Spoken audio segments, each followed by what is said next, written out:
Well, good morning, everyone. Thank you for being here.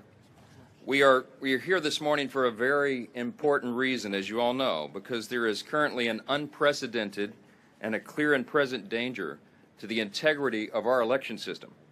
And that is the threat of non-citizens and illegal aliens voting in our elections. In the last 5.5 months or so, I've been to over 101 cities doing events all around the country in more than half the states. The first or second question that I am asked in every public forum is about election security. Americans are deeply concerned about this, and it doesn't matter where you live and whether you're in a blue state or a red state, everyone's concerned. And due to the wide open border that the Biden administration has refused to close, in fact, that they engineered to open, we now have so many non-citizens in the country that if only 1 out of 100 of those voted, they would cast hundreds of thousands of votes.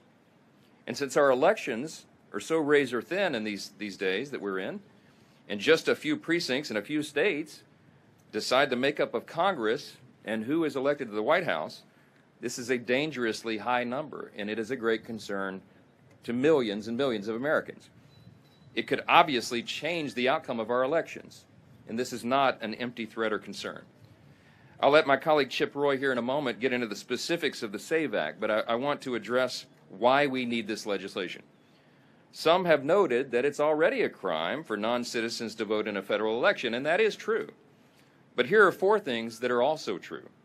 Number 1, it's true that no current mechanism to ensure only those registering or voting are actually citizens. There's no mechanism that exists to make sure that's correct.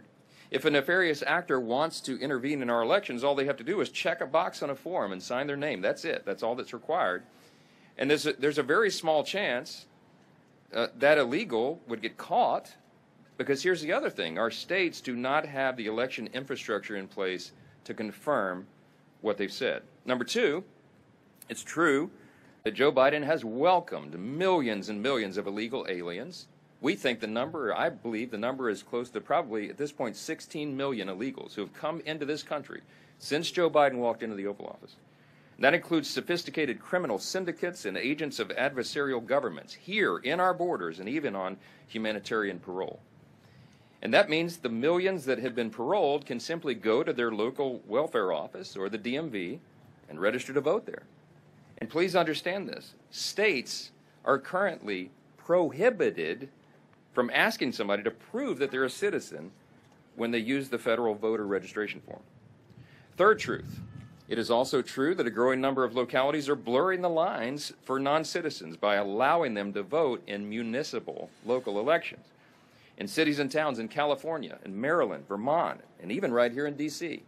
You might not know this, but non-citizens are voting. Number 4, it's true that Democrats have expressed a desire to turn non-citizens into voters. That's what this open border has been all about. Former Judiciary Committee Chairman Jerry Nadler admitted that to me, expressly stated it to me in a committee hearing in a video that's gone viral just last year, a year and a half ago. Stacey Abrams said it in 2018 on the campaign trail. In their rare moments of candor, they will tell you the truth that this is something they are for. 2 months ago, every Senate Democrat voted to count illegal aliens in the census to help them shore up more seats in Congress and more votes in the Electoral College. And this week, House Democrats will also have an opportunity to go on record on the same issue. In recent days, we've seen a growing number of folks on student visas show their willingness to break the law and utterly disrupt our way of life and threaten law-abiding students who are actually American citizens. If they're willing to take over buildings and physically terrorize their fellow students, why would they not be willing to lie on a voter registration form? It's clear that our election process is worth protecting.